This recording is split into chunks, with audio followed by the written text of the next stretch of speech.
Cleópatra nasceu em 69 a.C., em Alexandria, cidade esta fundada por Alexandre o Grande e localizada no delta do Nilo. Ela foi uma importante rainha do Egito Antigo, e seu nome atravessou os tempos, fazendo com que Cleópatra se tornasse uma das personalidades mais conhecidas da história da humanidade. Ao longo de sua vida, ela se destacou como uma mulher estrategista, determinada, muito inteligente, de grande astúcia e possuidora de uma fortuna gigantesca. A governante egípcia fascinou muitas pessoas de sua época e até os dias de hoje continua encantando muita gente. Sua trajetória de vida é amplamente estudada, pesquisada e debatida. Muito do que sabemos a respeito desta notável e inquietante governante egípcia chegou até nós por meio das obras de historiadores como Diocácio, Plutarco, Tácito e Suetônio. Para se ter uma ideia de sua grandeza, há alguns fatos interessantes para serem mencionados. A pedido do líder romano Júlio César, que foi amante de Cleópatra, foi construída uma estátua de ouro da rainha egípcia. Há registros de que este monumento foi visto e venerado até pelo menos o século II d.C.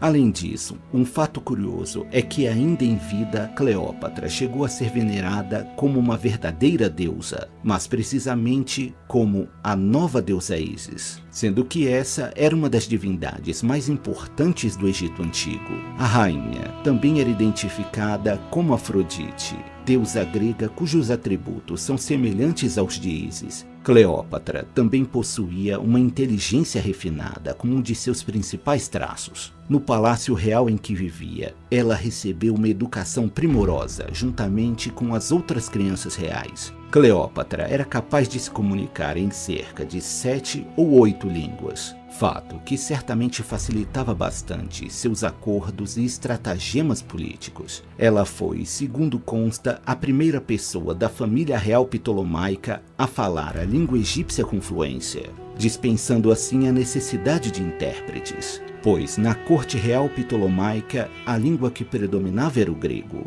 Além de sua facilidade para línguas, ela também se destacou no estudo de filosofia e retórica.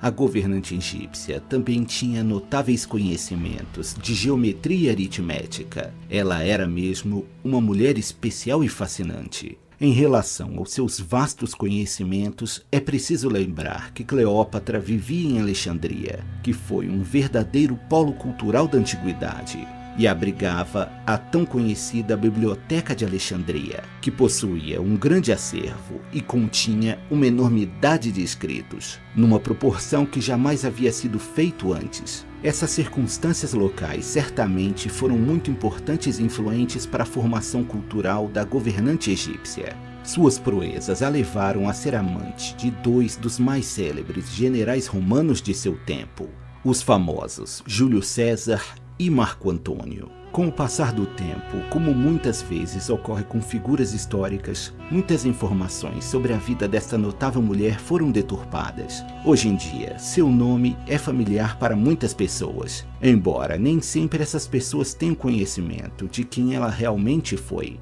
As representações físicas da figura da rainha geralmente consistem num dos tantos pontos distorcidos em relação a ela. A respeito da aparência da rainha, Plutarco certa vez escreveu as seguintes palavras: não era em si tão notável que não houvesse comparação, ou que não se pudesse vê-la sem se sentir tocado. Os romanos, em seus registros, nunca dedicaram grandes elogios à beleza de Cleópatra. Podemos ter uma pequena ideia de como ela era fisicamente através de uma série de moedas que foram feitas e que circularam na época em que Cleópatra viveu. Esses objetos eram as fontes mais confiáveis para imaginarmos como era sua aparência. Há também alguns bustos que foram esculpidos ao longo do tempo, que aparentemente representam a rainha. Ao vermos as moedas, notamos que o nariz e o queixo eram um tanto protuberantes, o que aliás levou ao filósofo Pascal a certa vez escrever que Se o nariz de Cleópatra fosse menor, toda a face do mundo teria sido diferente. Tais evidências nos levam a concluir que Cleópatra não era exatamente uma Elizabeth Taylor, como os filmes de Hollywood nos tentam fazer acreditar. Mas uma coisa é certa, seus feitos e seu jeito de ser definitivamente superaram qualquer representação hollywoodiana.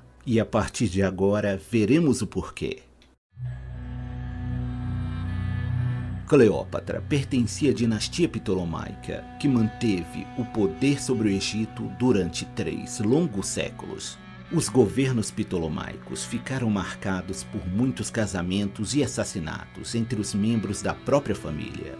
Essa imponente dinastia começou a dar seus primeiros passos após o falecimento do poderoso Alexandre o Grande, rei da Macedônia. Pois, com sua morte, o império que ele havia formado através de suas conquistas foi dividido entre seus generais. Dentre esses homens encontrava-se um dos ancestrais de Cleópatra, chamado Ptolomeu Sóter, que começou a governar a partir da cidade de Alexandria, onde deu início à dinastia dos Ptolomeus.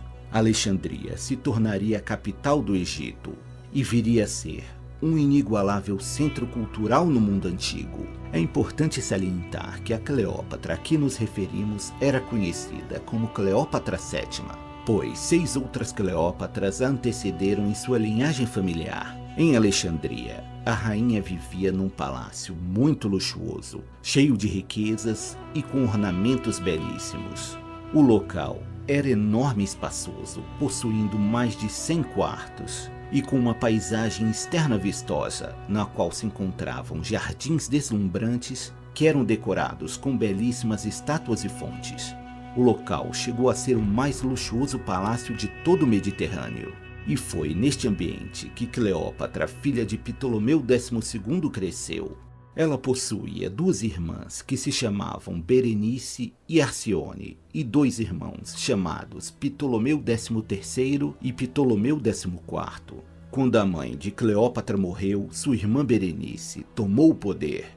Mas seu período como governante foi curto e a jovem acabou sendo morta pelo próprio pai. É importante lembrar que a linhagem dos Ptolomeus, assim como a dos macedônicos, teve como uma de suas principais características uma sucessão de assassinatos. Aliás, mais tarde, Arcione, irmã de Cleópatra, foi exilada por Júlio César e posteriormente executada por Marco Antônio, tudo a mando da própria irmã Cleópatra. E o destino de seu irmão Ptolomeu XIV não foi diferente.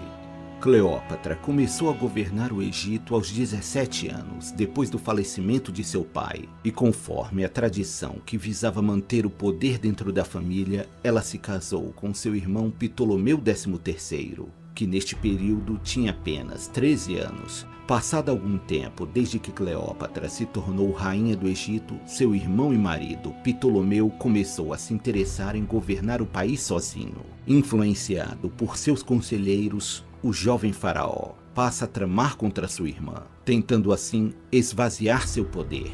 Percebendo as movimentações políticas de seu marido e seus comparsas, Cleópatra passa a fazer demonstrações de suas habilidades estratégicas. Ela passa a reforçar seus laços de amizade com os romanos, que poderiam se tornar aliados importantes no caso de uma guerra civil no Egito. Seu principal aliado seria o general Pompeu, líder de uma das mais tradicionais famílias romanas. Tais manobras diplomáticas fizeram com que Cleópatra fosse acusada de traição por estar tramando contra seu irmão. Neste período, aos seus 21 anos, a jovem governante precisou abandonar Alexandria e se exilou na Síria. Neste local, ela se instalou e passou a montar um exército para combater seu irmão. Ptolomeu e seus conselheiros estavam prestes a mandar um gigantesco exército egípcio contra as tropas de Cleópatra na Síria. O exército mal havia partido quando se depararam com a notícia inesperada de que Pompeu, que rivalizava com o grande Júlio César, estava a caminho das terras egípcias e esperava ser bem recebido pelo faraó, já que ele foi grande amigo de seu pai. Pompeu o Grande, que era um general muito capacitado e habilidoso e que ao longo de sua vida conquistou inúmeras nações, tanto no continente africano quanto na Ásia e na Europa, fugia para o Egito após uma derrota desastrosa na Grécia contra seu inimigo Júlio César. Um conflito dividia o Império Romano entre Júlio César e Pompeu. Tal conflito ficou conhecido como a Guerra Civil Cesariana. Ao ficarem sabendo que Pompeu pretendia desembarcar no país, surgiu uma questão que preocupava os egípcios. Ajudar o velho conhecido Pompeu era um risco, pois poderia soar como uma espécie de declaração de guerra a Júlio César, que comandava uma máquina de guerra muito poderosa.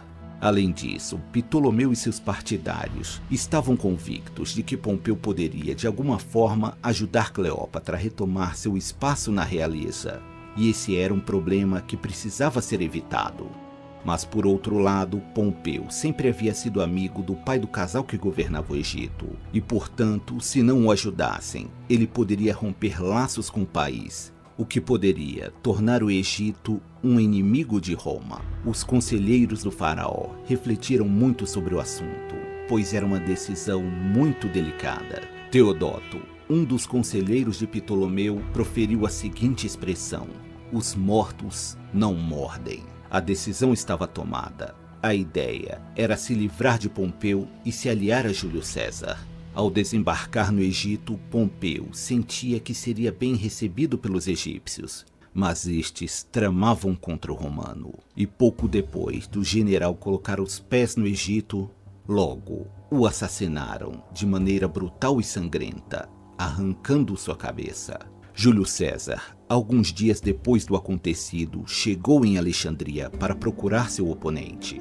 Os egípcios lhe mostraram a cabeça de Pompeu e César ficou horrorizado com tamanha barbaridade. César pediu permissão para desembarcar com a vanguarda de seu exército e se instalou no Palácio Real. O general romano solicitou uma audiência com o rei e a rainha do Egito. A rainha estava no exílio. Já Ptolomeu abandonou o exército que partira para capturar sua irmã e retornou ao palácio. Mas e Cleópatra? Como ela poderia retornar se havia abandonado Alexandria e seu irmão e seus fiéis seguidores a queriam longe da cidade? Ela corria perigo e sabia que não podia ser vista. A rainha então teve uma ideia bastante inusitada. Com o objetivo de se encontrar com Júlio César, tramou um plano e, para colocá-lo em prática, contou com a ajuda de um mercador siciliano chamado Apolodoro. Segundo consta, eles entraram numa embarcação na qual a rainha ficou escondida, navegando pelo rio Nilo durante um período de 8 dias. Quando estavam próximos a Alexandria, Cleópatra entrou em uma sacola para transporte de papiros. Os cúmplices da rainha transportaram o grande saco, deixando-o diretamente dentro do quarto de Júlio César.